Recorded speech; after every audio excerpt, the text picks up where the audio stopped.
Assalamualaikum warahmatullahi wabarakatuh.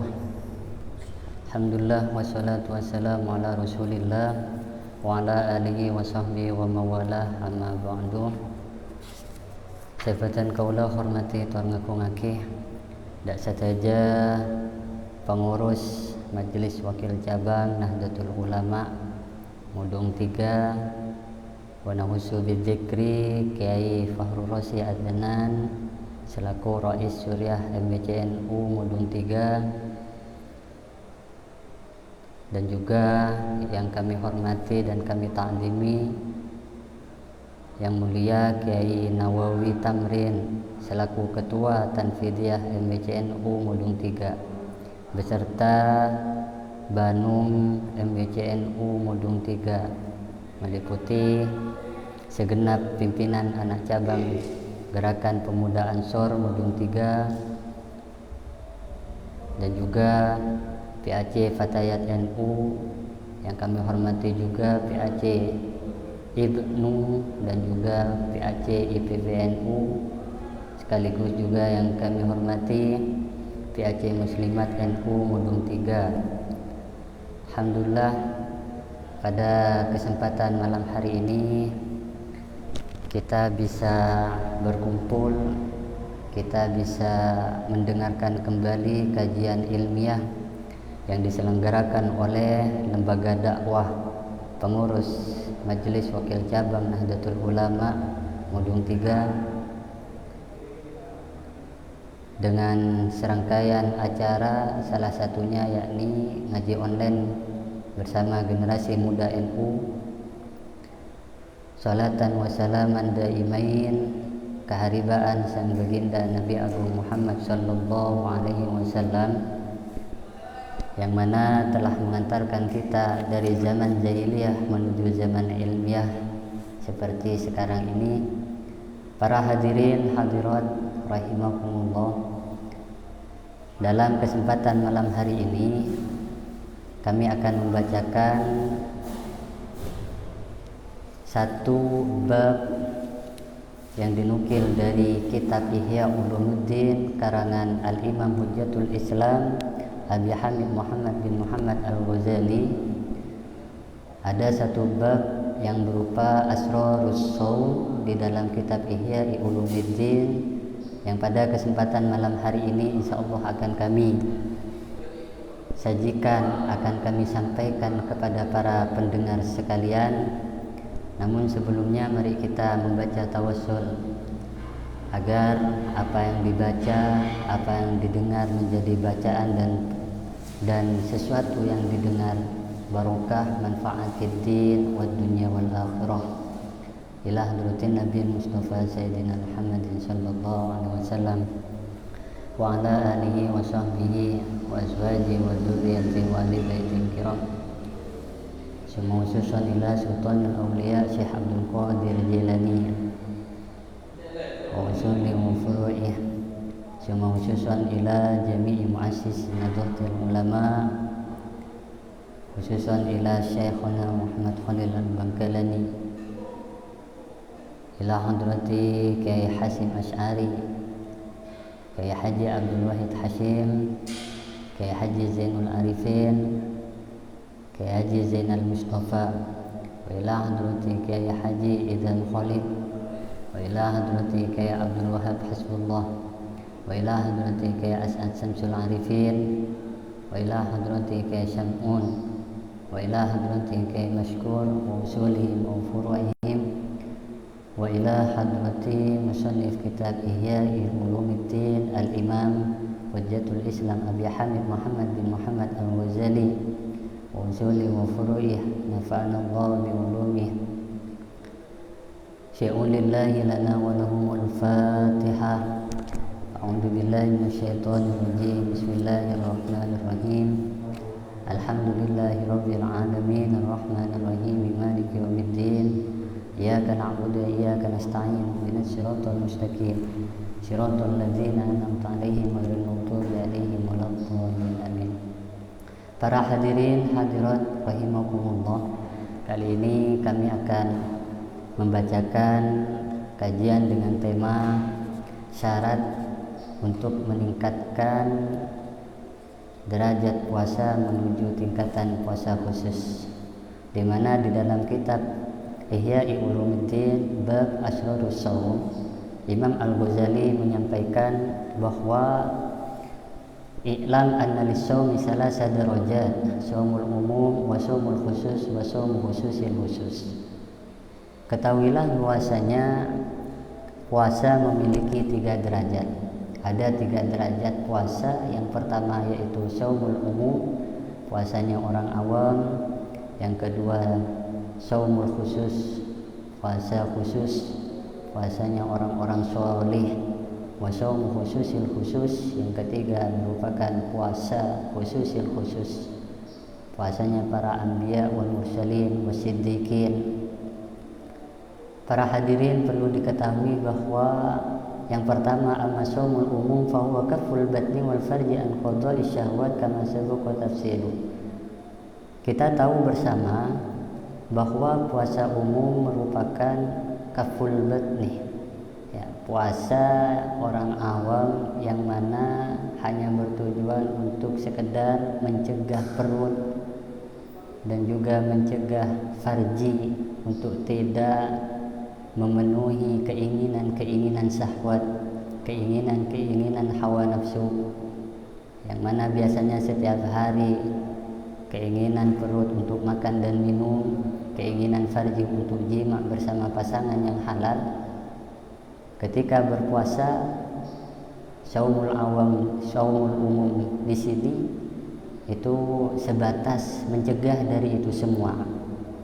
Yang kedua merupakan tingkatan shaumul khusus, di mana ini merupakan tingkatan puasanya orang-orang yang sholih dengan tujuan kafus sam'i wal basar wal lisan, tidak hanya mencegah perut dari makan dan minum, tidak hanya mencegah farji untuk melaksanakan atau memenuhi keinginan-keinginan syahwat, tapi bagi atau di dalam shaumul khusus di sini itu lebih menjaga pandangan, menjaga pendengaran, menjaga lisan, tangan dan kaki dan anggota-anggota badan yang lain dari melakukan kemaksiatan, melakukan dosa, melakukan hal-hal yang tidak diridhoi oleh Allah Subhanahu wa taala.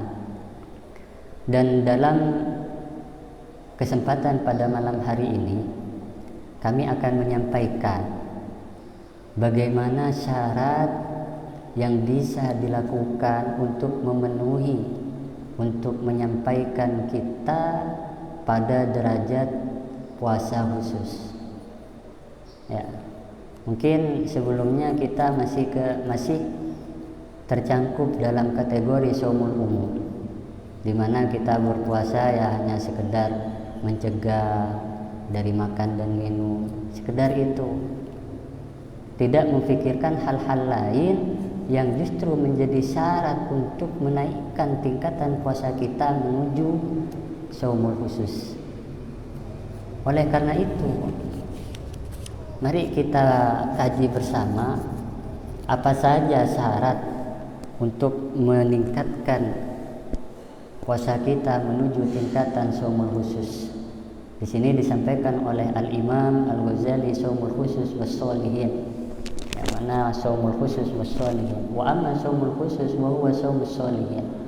Kata beliau, yang dimaksud shaumul khusus di sini itu merupakan puasa dari orang-orang sholih, orang-orang yang dekat dengan Allah Subhanahu wa taala dengan melaksanakan segenap perintah dan meninggalkan segenap larangannya. Yang mana orang-orang soleh ketika berpuasa fahuwa kaful jawari anil asam, mereka meninggalkan, mencegah, menahan diri, menahan segenap anggota badan yang ada dari melakukan dosa, dari melakukan hal-hal yang tidak diridhoi oleh Allah Subhanahu wa taala. Dan shaumul khusus di sini itu tidak akan sampai, tidak akan bisa didapat kecuali wa tamamuhu bi sittati umur, kecuali ada 6 syarat yang harus terpenuhi. Yang pertama apa? Al-awwal ghaddul basar wa kafu anil ittisa'i fin nadhar ila kulli ma yudammu wa yukrah. Yang pertama, syarat yang harus dipenuhi agar kita bisa sampai pada tingkatan sumul khusus di sini adalah menjaga pandangan dari memandang hal-hal yang tercela, dari memandang hal-hal yang dimakruhkan, hal-hal yang tidak diridhoi oleh Allah Subhanahu wa taala. Wa ila kulli ma yusghilul qalba wa yulhi an dzikrillah azza wa jalla. Berikut juga mencegah pandangan dari hal-hal yang dapat membimbangkan hati kita, dan juga hal-hal yang dapat melalaikan kita dari berzikir kepada Allah Subhanahu wa taala. Qala sallallahu alaihi wasallam,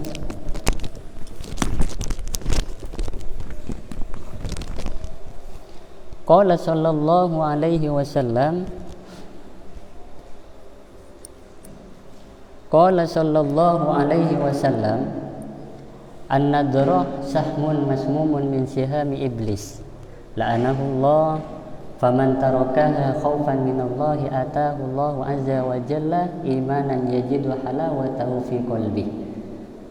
Kanjeng Nabi Muhammad sallallahu alaihi wasallam bersabda, an-nadra sahmun, pandangan itu merupakan panah yang beracun, termasuk dari panah-panahnya iblis yang dilancarkan untuk menjerumuskan kita kepada hal-hal yang tidak diridhoi oleh Allah Subhanahu wa taala. Sehingga faman tarakaha khaufan min Allah, barang siapa yang sanggup terus berusaha untuk menepis itu semua, menjauhi, meninggalkan pandangan-pandangan yang semacam itu dengan tujuan khaufan minallah, takut kepada Allah Subhanahu wa taala, maka atahullahu azza wa jalla imanan yajidu halawatahu fi qalbi, maka Allah akan memberikan rasa manisnya keimanan dalam hati seseorang tadi.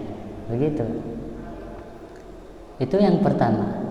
Warawa Jabir an Anas an Rasulullah sallallahu alaihi wasallam annahu qala, diriwayatkan oleh sahabat Jabir bin Anas, beliau dari Anas dari Rasulullah sallallahu alaihi wasallam, Rasulullah bersabda, khamsun yufattirna as-sa'imal kadhib wal ghibah wan namimah wal yaminul kadhibah wan nadhar bi syahwat.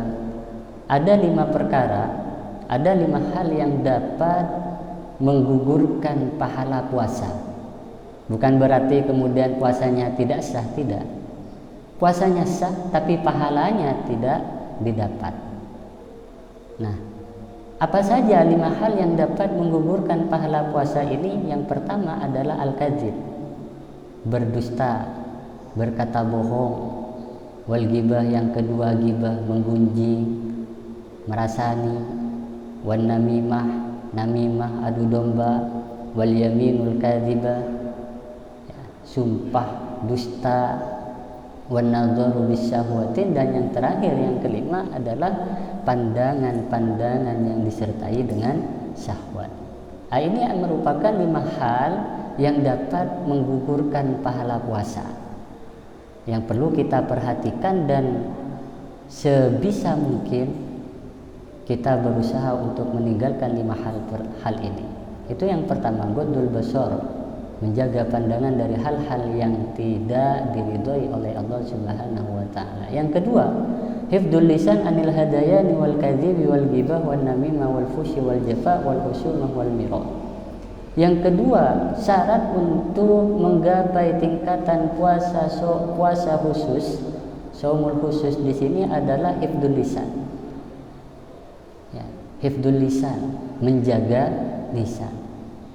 Ya, tentunya tidak hanya diharuskan ketika bulan Ramadan saja, tapi juga di setiap bulan-bulan selain bulan Ramadan, di setiap kehidupan kita diharuskan dan sudah seharusnya untuk menjaga menjaga lisan. Dari apa? Anil hadayani wal kadzib. Menjaga lisan yang pertama dari ucapan-ucapan yang sia-sia, ucapan-ucapan yang tidak berfaedah, tidak bermanfaat. Yang kedua, menjaga lisan dari untuk tidak berkata bohong, menjaga lisan supaya tidak ghibah, tidak mengadu domba, tidak berkata kotor, keji.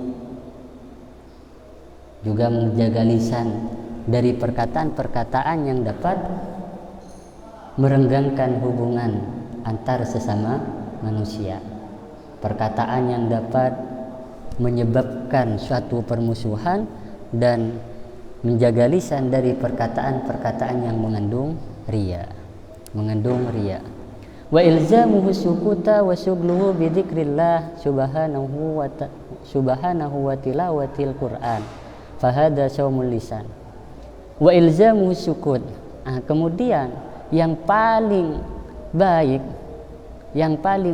dan bisa kita lakukan adalah apa? Wa ilzamuhu sukut. Lebih baik kita banyak berdiam. Artinya berdiam di sini tidak mengeluarkan kata-kata yang tadi itu, kata-kata yang tidak berfaedah, tidak bermanfaat. Wa syughluhu bi dzikrillah subhanahu wa ta'ala wa tilawatil Qur'an. Dan sudah seharusnya ini merupakan syarat ketika kita berpuasa agar mendapatkan tingkatan puasa khusus, yaitu wasyughluhu bi dzikrillah, menyibukkan lisan kita ini dengan zikir kepada Allah Subhanahu wa taala, menyibukkan lisan kita ini dengan senantiasa membaca Al-Qur'an. Fahada saumul lisan. Kemudian dikatakan oleh Al-Imam Ghazali, ya ini merupakan saumul lisan, puasanya lisan. Puasanya lisannya itu menjaga dari segenap perkataan-perkataan yang tidak layak untuk dikatakan. Wa qad qala Sufyan al-ghibah tufsidus shaum, rawahu Bishr bin Haris an. Kemudian Imam Sufyan mengatakan dan diriwayatkan oleh Bishr bin Haris bahwa al-ghibah tufsidus shaum, ghibah mengunjing, merasani tetangganya, merasani saudaranya, merasani sesama manusia, itu justru merupakan satu hal yang dapat merusak pahala puasa, menggugurkan pahala puasa. Warawal Les an Mujahid, Imam Les meriwayatkan dari Imam Mujahid, khoslatan yufsidani syam, al-ghibatu wal kadzib. Ada dua hal yang dapat merusak pahala puasa. Apa? Yang pertama adalah ghibah, yang kedua adalah kadzib, berkata bohong, berdusta. Itu adalah dua hal yang dapat menghilangkan pahala puasa kita. Nah, ini perlu menjadi perhatian untuk selanjutnya agar puasa kita tidak hanya sebatas puasa yang dirasakan hanya dahaga dan lapar saja, tapi bagaimana pahala daripada puasa yang kita lakukan itu bisa kita peroleh. Wa qala sallallahu alaihi wasallam, Kanjeng Nabi Muhammad sallallahu alaihi wasallam bersabda, innamas shaum junnah fa idza kana ahadukum shaiman fala yarfus wa la yajhul, bahwa puasa itu merupakan benteng. Sabda Nabi Muhammad sallallahu alaihi wasallam, puasa itu merupakan benteng. Fa idza kana ahadukum shaiman fala yarfus wa la yajhul, fala yarfus wa la yajhal. Ketika salah seorang dari kalian itu sedang berpuasa, maka sudah selayaknya, sudah seharusnya untuk tidak berkata kotor, untuk berkata keji. Tidak selayaknya untuk wala yajhal, tidak menjadi seorang yang jahil. Wa ini mru'un qatalahu aw syatamahu, seandainya ketika kita sedang berpuasa kemudian ada yang mengganggu, ada yang hendak menyakiti kita, mengganggu kita, maka falyakul inni shaimun, maka kita dianjurkan untuk mengatakan inni shaim, saya sedang berpuasa. Diganggu oleh rekannya, katakan ini shaim, saya sedang berpuasa. Wa jaa fil khabar anna imra'ataini shamata ala ahdi Rasulillah sallallahu alaihi wasallam. Ada satu hadis yang menceritakan bahwa ada dua orang yang ketika itu sedang berpuasa pada masa Rasulullah sallallahu alaihi wasallam. Fa ajhadahum al-ju' wal 'atshu min akhirin nahar hatta kadata an tatlafa. Kemudian di pertengahan hari mereka berdua mengalami rasa lapar dan dahaga yang sangat lapar dan dahaga, sehingga hal itu hampir saja membuat mereka untuk membatalkan puasanya. Ya. Sudah tidak kuat, kemudian mereka berencana untuk membatalkan puasanya. Namun sebelum itu, faba'asata ila Rasulillah tasta'dinanihi fil iftar. Mereka kemudian meminta izin, menyuruh seseorang untuk memintakan izin untuk mereka agar diperkenankan untuk berbuka puasa. Fa arsala ilaihi ma qadahan wa qala. Ketika utusan kedua orang itu sampai kepada Nabi Muhammad dan mengaturkan hajatnya, menyampaikan apa keperluannya, dikatakan oleh Kanjeng Nabi, fa arsala ilaihi ma qadahan wa qal. Ya, mereka berdua justru dikirimi oleh Kanjeng Nabi sebuah wadah dan mengatakan kullahuma ki'afihi ma akaltuma.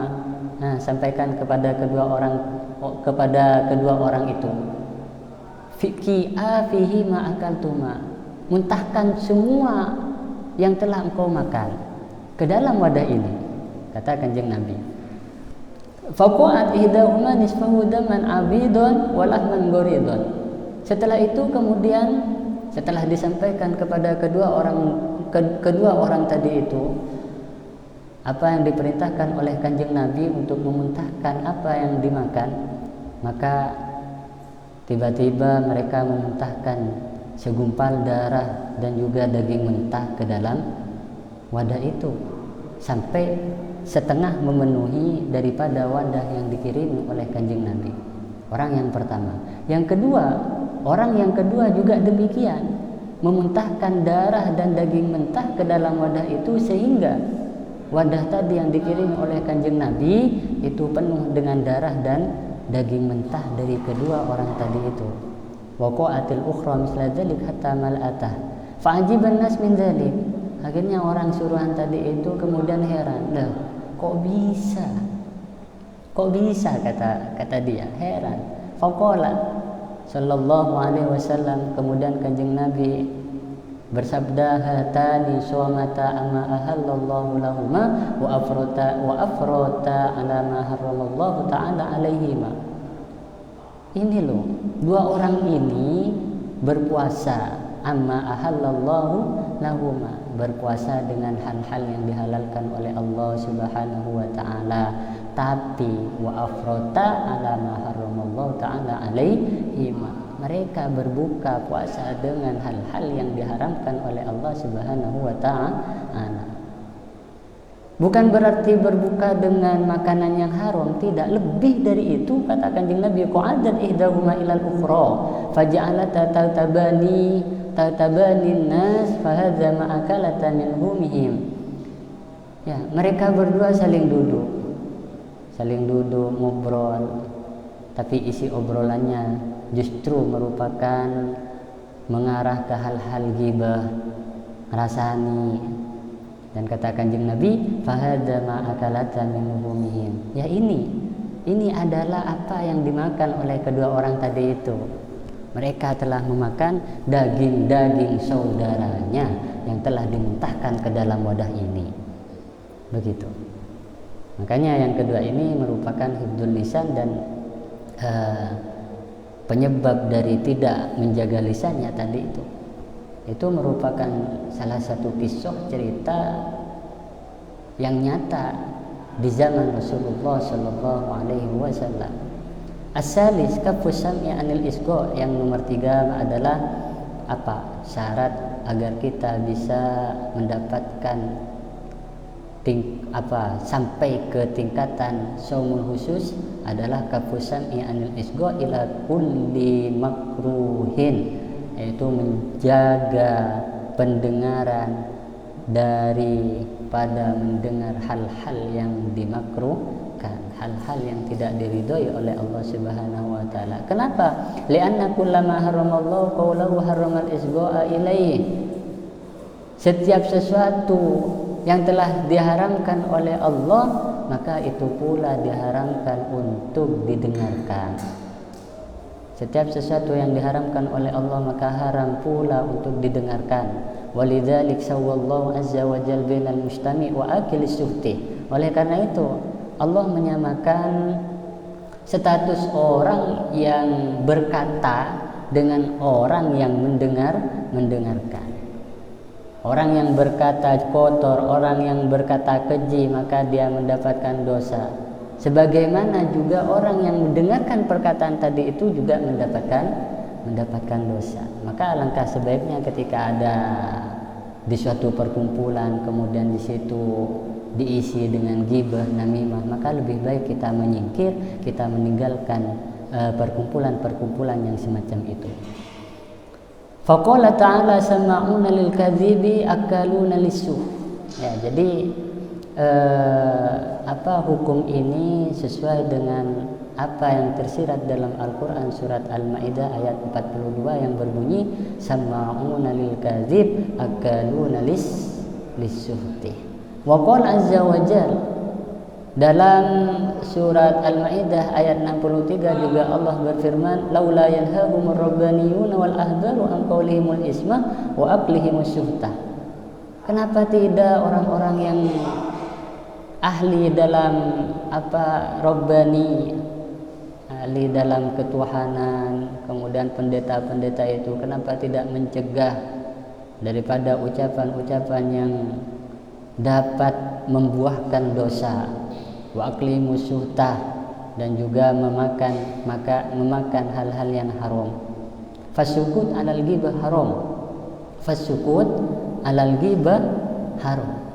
Fasukutu alal ghibah haramun. Ya. Maka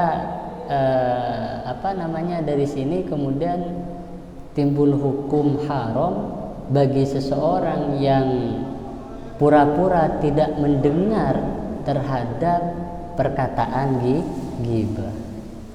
Kalau memang tidak mau menjauhi daripada perkumpulan ghibah tadi itu, maka ya kewajiban kita adalah melarang mereka untuk tidak melakukan ghibah. Kalau tidak bisa, maka lebih baik kita meninggalkan perkumpulan-perkumpulan yang semacam itu. Wa qala ta'ala innakum idzam misluhum. Ya, sama saja kamu dengan mereka, kata Allah Subhanahu wa taala dalam surat An-Nisa.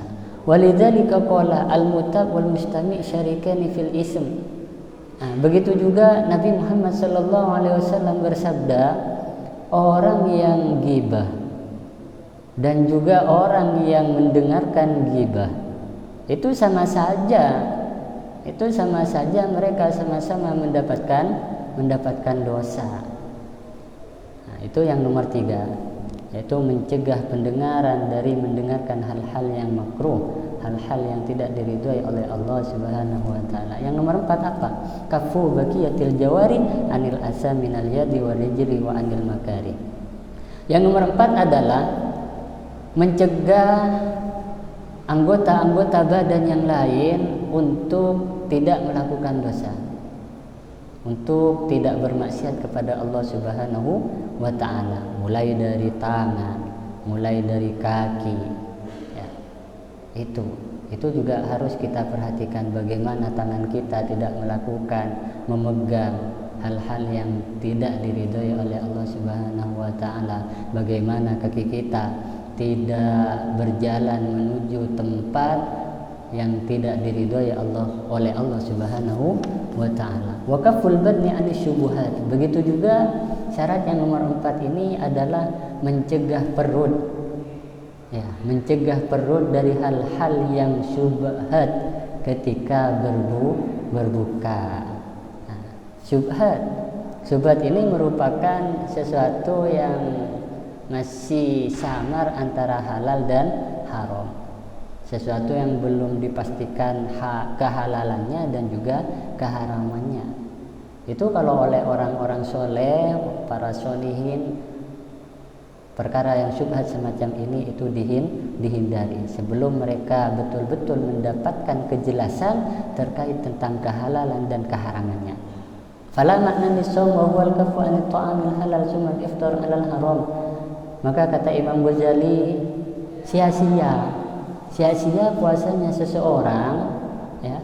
Sia-sia puasanya seseorang al-kaffu an at-ta'amil halal summa al-iftar 'ala al-haram. Yang mana mereka tidak mau berusaha untuk mengkonsumsi makanan yang halal, tapi justru ketika berbuka puasa mereka berbuka dengan makanan-makanan yang haram. Famisalu hadzal shaim misalu man yabni qasran wa yahdimu misran. Nah, kemudian Imam Ghazali menggambarkan, memberikan perumpamaan orang-orang yang seperti ini. Seperti apa kata beliau? Seperti orang yang sedang membangun istana, ya. Orang yang sedang membangun istana megah besar, tapi justru di samping itu semua dia merobohkan kota-kota yang lain. Kota-kota yang lain dirobohkan, kemudian dia membangun istana megah yang besar seperti itu. Itu merupakan perumpamaan bagi orang yang tidak mau mencari hal yang halal, justru melakukan hal-hal yang haram. Fa inna ta'amal halal innama yaduru bi kasrati la bi naw'i.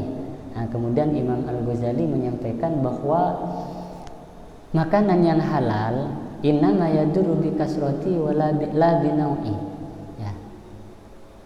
Itu juga ada madarat bagi makanan-makanan yang halal ketika makanan itu dikonsumsi dalam porsi yang banyak. Madaratnya karena banyaknya itu, bukan karena macam daripada makanan tadi. Tadi berbuka dengan makanan nasinya 2 piring, kemudian ikan ayamnya satu ayam itu dimakan sendiri, es buahnya satu bak kemudian diminum sendiri. Nah, itu merupakan penderhana, betul halal, tapi karena bikasrotihi, sebab kebanyakan mengkonsumsi makanan dan minuman yang halal tadi itu ada efek buruk di samping itu semua, kata Imam Al-Ghazali. Fasamu litaklili. Nah, kemudian tujuan berpuasa itu salah satunya untuk lebih memforsir, lebih menyedikitkan porsi-porsi makanan kita yang semacam itu. Wa tarikul istiksari minad dawa khaufan min darari idza adala ila tanawuli sumi kana safihan. Nah, ini sama halnya seperti orang yang begini. Seperti orang yang tidak mau makan obat, tidak mau banyak makan obat takut overdosis, tapi justru dia berpaling kepada makan sesuatu yang justru itu adalah sesuatu yang beracun. Karena safian, maka kata Imam Ghazali, ya orang itu dungu sekali. Wal haram sumul muhlikun lid-din wal halalu dawa'un yanfa'u qalil wa yadurru katsir. Dikatakan oleh Imam Ghazali bahwa perkara haram itu merupakan racun yang dapat meruntuhkan agama. Sedangkan perkara yang halal dawa'un yanfa'u qalil. Dawa'un, obat yang mana bisa bermanfaat apabila dengan porsi yang sedikit, wa yadurru katsiruhu, dan akan membahayakan apabila dengan porsi yang banyak. Bukannya begitu. Ya, kalau kita banyak mengkonsumsi obat, bukannya sembuh, malah justru overdosis. Wa qasdus shaumi taklilu, dan maksud daripada kita berpuasa di bulan Ramadan ini adalah taklil, ya, menyedikitkan. Qad qala Kanjeng Nabi Muhammad sallallahu alaihi wasallam bersabda, "Min shaim laisa lahu min shaumi illal ju' wal atus." Kanjeng Nabi bersabda, berapa banyak orang-orang yang berpuasa, laisa lahu min shaumi illal ju' wal atos, yang mana mereka berpuasa dan yang dirasakan hanya lapar dan dahaga saja. Keng oleh lapar biar cengat to. Kenapa demikian?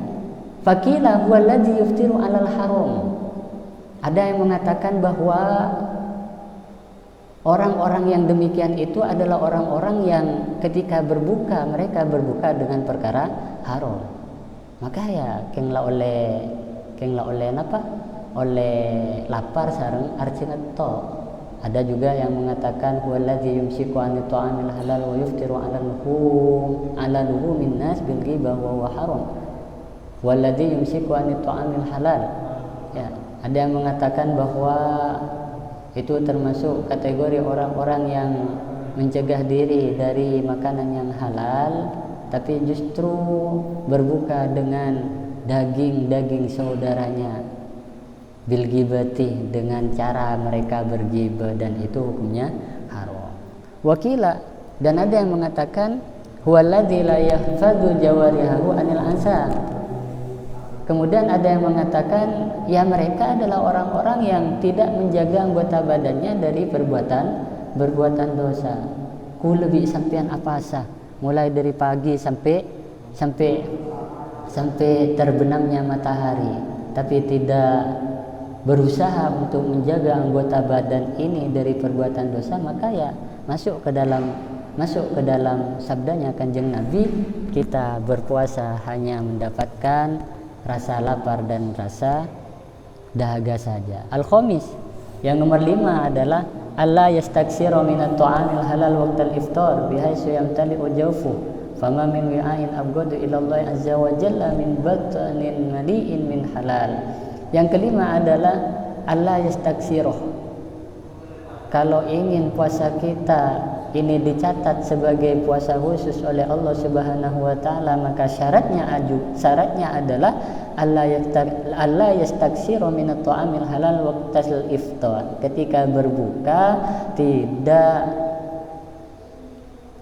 berbuka dengan makanan yang dengan porsi yang banyak, tidak berbuka dengan porsi yang banyak. Lo ikapiakin cepon orang ngaturakan itu. Lo ikapiakin tidak semua hidangan yang ada kemudian dimakan sebagai menu berbuka, tidak. Biasa yang tali ujaufu, sampai dirasa perutnya itu kekenyangan, hingga akhirnya nanti akan ada efek-efek setelah itu yang ditimbulkan. Badan kita akan terasa berat, sehingga untuk melaksanakan ibadah-ibadah selanjutnya juga akan terasa berat. Kata Imam Ghazali, fama min wi'ain abghadu ila Allah azza wa jalla min batnin mali'in min halal. Fama min wi'ain, tidak ada sebuah wadah yang lebih dimurkai oleh Allah Subhanahu wa taala daripada perut yang dipenuhi dengan perkara halal. Lekan halal, iya halal, tapi karena dengan porsi yang kebanyakan tadi itu justru bisa jadi membuat Allah murka kepada kita. Naudzubillah summa naudzubillahi min dzalik. Wa ma'lumun anna maqsudas shaumil al-khawa wa kasrul hawa li taqwa wan nafsu 'ala taqwa. Maka dari sini kita bisa ketahui bahwa tujuan dari berpuasa itu adalah al-khawa, mengosongkan perut, wa kasrul hawa, dan menghancurkan hawa nafsu sehingga jiwa kita menjadi jiwa yang kuat. Wa idza dufiatil ma'iddah min dahwatin nahar ilal isya hatta hajat sahwatu wa qawiyat hubatu summa ut'imat minal ladzat wa usbi'an zadat ladzatu wa tadha'afat quwwatuha. Ketika perut-perut kita ini menolak untuk tidak makan dari pagi hari sampai sore hari, sehingga apa yang akan ditimbulkan? Hajat sahwatuha, keinginan perut kita memuncak, wa qawiyat hubatuha, ya, kemudian lebih memuncak lagi. Suma utimat minal ladzat wa usbi'at zadat ladzatuha wa tadha'afat quwwatuha. Nah, kemudian setelah menjelang maghrib hidangan dikeluarkan semua, dan di situ syahwat kita lebih lebih memuncak lagi melihat hidangan-hidangan yang ada di depan mata. Wa tadha'afat quwwatuha wan ba'sa minasyahawati ma'asaha kanat raqidatan law turikat ala adatiha. Jadi justru dengan kebiasaan yang tetap semacam ini itu akan tidak justru melemahkan syahwat kita, tapi kemudian membangkitkan lagi syahwat-syahwat kita, sehingga kita tidak maksimal dalam melaksanakan ibadah-ibadah selanjutnya. Itu yang nomor 5. Dan yang terakhir adalah asyadis ayyakuna qalbuhu ba'dal iftar mu'allaqan muttariban bainal khaufi war raja. Nah, ini yang terakhir. Yang terakhir, syarat agar kita sampai pada tingkatan shaumul khusus ini apa? Ayyakuna qalbuhu ba'dal iftar mu'allaqan. Ketika setelah berbuka, maka hati kita ini bergantung, muttariban, bergantung, hati kita bergejolak, bainal khaufi war raja, antara takut dan harapan. Takut, khawatir puasa kita yang kita jalani seharian full tadi itu tidak diterima oleh Allah. War raja, dan hati kita senantiasa berharap, ya Allah, setelah berbuka ini semoga Engkau terima puasa kami. Begitu. Itlaisa yadri. Kenapa hal demikian itu timbul dalam hati? Karena itlaisa yadri, kita tidak tahu kan. Ayuqbalu shaumu fa huwa minal muqarrabin aw yuraddu alaihi fa huwa minal mamqutin. Apakah puasa kita ini diterima atau tidak? Kalau diterima maka kita termasuk orang-orang muqarrabin. Kalau ternyata ditolak oleh Allah Subhanahu wa taala, maka ya tidak ada bedanya kita dengan mereka, orang-orang yang mengikuti tercela. Wal yakun kadzalik fi akhir kulli ibadah yafrugu minha. Tidak hanya di setiap selesai berpuasa, selesai berbuka puasa, tapi justru timbulnya rasa kekhawatiran dan harapan semacam ini itu senantiasa muncul di setiap selesai melaksanakan ibadah-ibadah yang lain. Setelah sholat kemudian kita merenung, apakah sholat kita diterima atau tidak. Begitu setelah melakukan ibadah yang lain juga demikian. Faqat ruwiya anil Hasan bin Abil Hasan al-Basri. Imam Hasan bin Abil Hasan al-Basri pernah meriwayatkan annahu marra biqaumin wa hum yadhakun, bahwa beliau pernah melewati suatu kaum dan mereka sedang tertawa terbahak-bahak ketika itu. Faqala, kemudian ditanyai oleh Imam Hasan bin Abil Hasan al-Basri, innallaha azza, kemudian dikatakan oleh Imam Hasan bin Abil Hasan al-Basri, innallaha azza wa jal ja'ala syahr Ramadan mitmarun li khalqih. Sesungguhnya Allah Subhanahu wa taala ini menjadikan bulan Ramadan sebagai tempat bersembunyi untuk makhluknya, yastabiquna fi li ta'ati fasabaqu aqwamun fafazu. Sebagian dari mereka ada yang bersembunyi untuk melaksanakan ketaatan kepada Allah Subhanahu wa taala, maka mereka termasuk orang-orang yang fajrah, yang beruntung, bahagia. Wa takhallafa aqwamun fakhabu, dan sebagian kaum yang lain justru tidak mengindahkan datangnya bulan Ramadan dengan melakukan ketaatan kepada Allah, sehingga mereka termasuk orang-orang yang rugi. Fal ajab kullal ajab lidhahikil la'ib fil yaumil ladzi faza fi sabiqun. Maka sungguh sangat diherankan kok bisa masih ada orang-orang yang tertawa fil yaumil ladzi faza fi sabiqun. Orang-orang yang tertawa di hari di mana ada sekelompok kaum yang justru sedang beruntung, bahagia dengan mereka meningkatkan ketakwaan ibadah kepada Allah Subhanahu wa taala. Wa khaba fil mubtilun, dan bagaimana mereka, sebagian dari mereka juga ada yang merugi sebab tidak melaksanakan ketaatan. Amma wallahi law kusifal ghita lastaghalal muhsin bi isani wal musib bi isaati. Kemudian beliau Imam Hasan bin Abil Hasan al-Basri menyatakan, seandainya Allah buka penghalang al-ghita lastaghalal musin biisani, ditampakkan kepada Allah, maka niscaya orang-orang yang berbuat baik akan menyibukkan dirinya untuk senantiasa berbuat baik, wal musii'u bi isaati, dan sebaliknya orang-orang yang berbuat jelek maka akan senantiasa dalam perbuatan jeleknya. Aikana sururul maqbul yusgilu anil la'ab. Ya, artinya apa? Sururul maqbul yusgilu anil la'ab. Orang-orang yang ingin amalnya diterima maka mereka tidak akan bermain-main. Tidak akan bermain-main, akan serius, akan betul-betul memperhatikan setiap ibadah yang mereka lakukan. Waswatul mardudi tasuddu alaihi babad dhahki. Dan juga mereka yang ternyata adalah bagian dari orang-orang yang amalnya tertolak, maka apa? Mereka akan merasakan kesedihan hati yang sangat dalam. Seandainya ditampakkan oleh Allah itu semua. Wa anil Ahnaf bin Qais annahu qila lahu innaka syekhun kabir. Nah, kemudian yang terakhir di sini diriwayatkan oleh Ahnaf bin Qais, suatu saat beliau dikatakan oleh seseorang, innaka syekhun kabir, wahai Ahnas, sampean nikah sepuh. Sampean itu adalah orang yang sudah sangat sepuh, sudah sangat tua. Wa inna siyama yud'ifuka. Dengan sampean berpuasa justru itu membuat sampean lemah, membuat sampean menjadi lemah. Faqala, kemudian Ahnaf bin Qais di sini menjawab, inni uidduhu li safarin tawil. Justru aku ini sedang menyiapkan diri guna untuk menempuh perjalanan yang panjang. Wasabru ala ta'atillah subhanahu ahwanu minas sabri ala adzabi.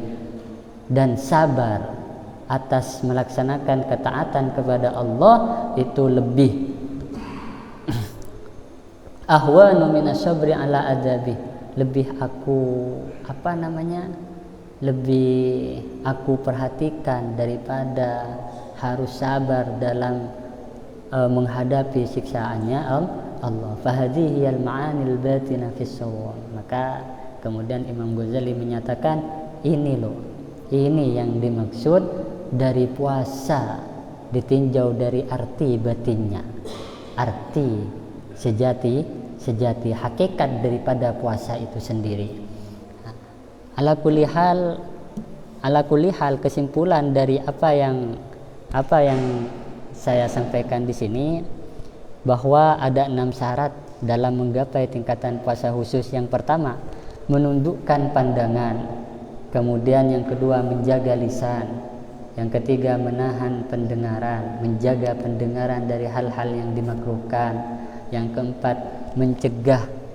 keempat, mencegah dari anggota tubuh melakukan perbuatan yang haram. Yang kelima, mencukupkan diri dengan makanan halal ketika berbuka. Dan yang terakhir adalah menjaga hati dengan selalu menimbulkan rasa kekhawatiran, menjaga hati dengan selalu menimbulkan rasa harapan semoga ibadah amaliyah yang kita laksanakan selama ini itu menjadi ibadah dan amaliyah yang makbulah, yang diterima di sisi Allah Subhanahu wa taala. Demikian yang bisa kami sampaikan.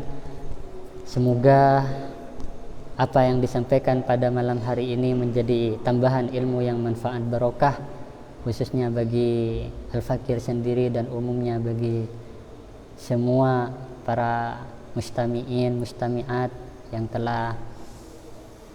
telah antusias selalu mengikuti kajian online Generasi Muda NU yang diselenggarakan oleh LD MBCNU Modung 3.